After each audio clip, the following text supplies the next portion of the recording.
live video. Okay, we're live. Scott's waving in the background. So, thought we'd come on board and talk a little bit about what's been going on with the real estate market. And Scott's here with me, and we've been kind of talking this morning, reviewing some of the numbers. I made a post on my Facebook page. I found something from 6 years ago on August 29th, 2011, that said that the number of active listings in the Triangle was 16,983 listings. And today, that listing count is at 8,027 listings. And so it gives you an idea. We're literally less than half of the number of listings in the Triangle market than we had 6 years ago today. And it's really hard for people to understand what's going on in the real estate market because business is being done so differently today than it was just 6 years ago. To give you an example, we talk about what caused the downturn in 2007. And I've said before, it's people that were buying houses they didn't need by borrowing money they couldn't afford to borrow. And the purpose was to impress people that they didn't even know in many cases. So that's what got us into that. There were a lot of loans being made from banks. There was a lot of 100% financing programs and things like that. And sadly, we're beginning to see a few of those return. And so we're beginning to see buyers that are buying homes. The house can be listed at $150,000. They're making an offer of $152,000 and asking for $2,000 in closing costs, which is still a net of $150,000. But the problem is, what if that house doesn't appraise? If it appraises at $148,000, now the buyers or the seller is on the hook for $2,500 in closing costs at $148,000, or they're asking the buyer to come to the table with cash that the buyer doesn't have. We're just seeing a lot more of that these days, and it's a little bit nerve-wracking. It's very interesting, especially in the lower price ranges. That's where we're seeing the activity, as I previously described, the most. But when we step up into listings in the $400,000 and up range, we're seeing a totally different market. We're seeing significant down payments coming to the table. We're seeing lower loan-to-value ratios. But we're seeing far fewer homes that are resales coming on the market or are actually selling in this price range, because when you get to the point where you're paying $550,000 or $600,000 for a house, you can almost go out to Youngsville in the country, buy you a couple of acres and custom build something for less than you can in Wake County. So why aren't people doing that more? Well, it's really simple. There's still this impression that Wake County schools is far better than Franklin County schools. And that's not me saying that. That's the general public saying that. And perception is reality, as we say in the real estate business. When you look at the true numbers, college-bound students of Franklin County high schools and college-bound students of Wake County high schools, very similar test scores, maybe a little bit of a difference. But if you take out the upper echelon and the lower echelon of the two of them, they're very similar. So it's not that it's a worse education. It's just a different kind of education because you've got a significant number of kids in Franklin County that are going to tech schools or something like that, a community college instead of a four-year college. So overall, what's driving value? Well, the bottom line is that scarcity is driving value. There are very few listings available under $300,000, as we've been saying for months. You know, I've been talking on Facebook, on our YouTube channel, as well as on our real estate article that we write for the Rolesville Buzz. On all of those, we've been saying the same thing for a while, and that is that if you've got the opportunity to buy, it's time to buy. There are a lot of people that were what we call boomerang buyers. They went and lost a home to a short sale or foreclosure back between 2007 and 2012. And now those folks are coming back into the market. And I've just posted below in the comments the YouTube video on those boomerang buyers so you can understand that a little bit more. But it's very important that we understand that that's going to be a big part of the buying public over the next few years.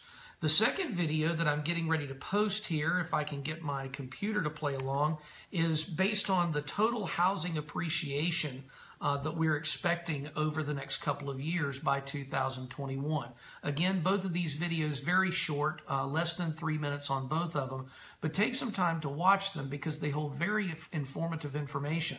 I mean, think about it. We've got the bulls are predicting that we can make as much as 26% of the value of your home in the next 4 years.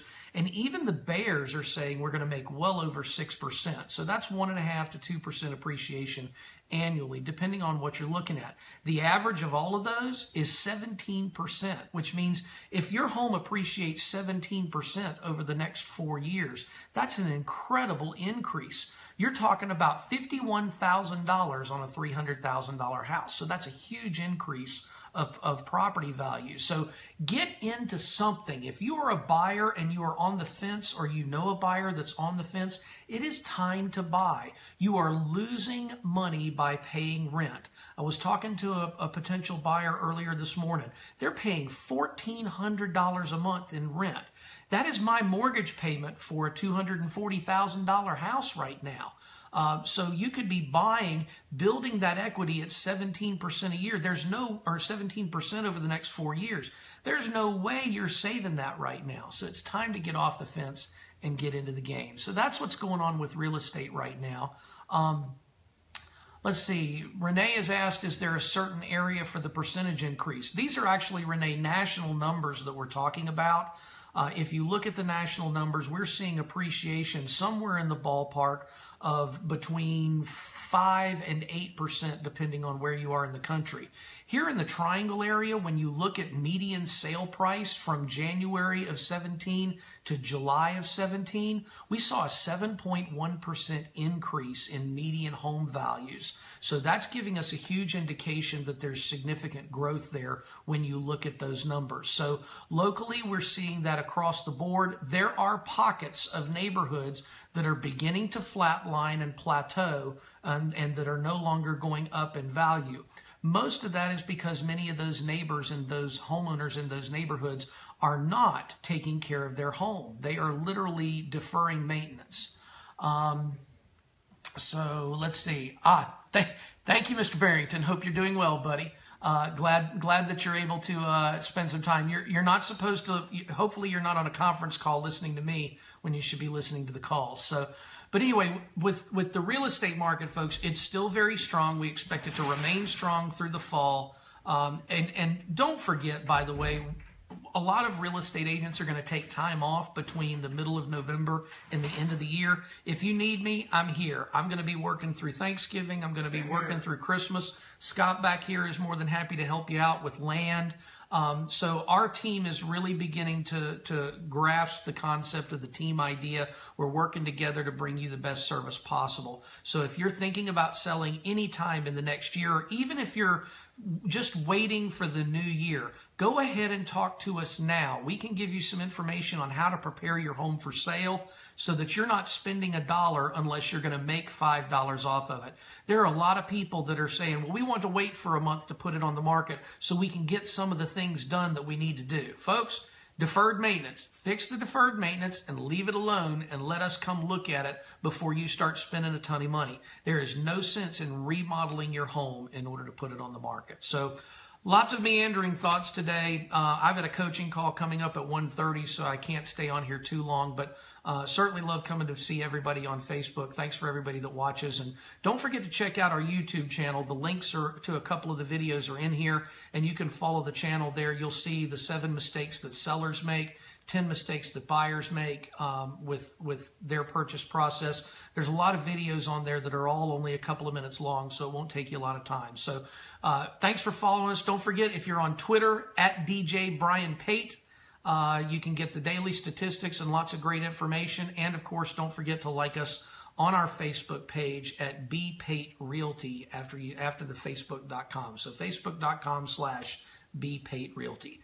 Thanks so much. I hope you have a great week. Labor Day's coming up. I'm very excited. I get to go pick up my beautiful daughter from Appalachian State on Saturday morning, and she's going to spend a couple of days with us before she goes back up to school. So really looking forward to seeing Shannon this weekend, and we hope we run into you if you're around the Wake Forest area. As always, feel free to give me a call, 919-669-4575, or hit us on the web, www.paterealty.com. Thanks so much and have a great day.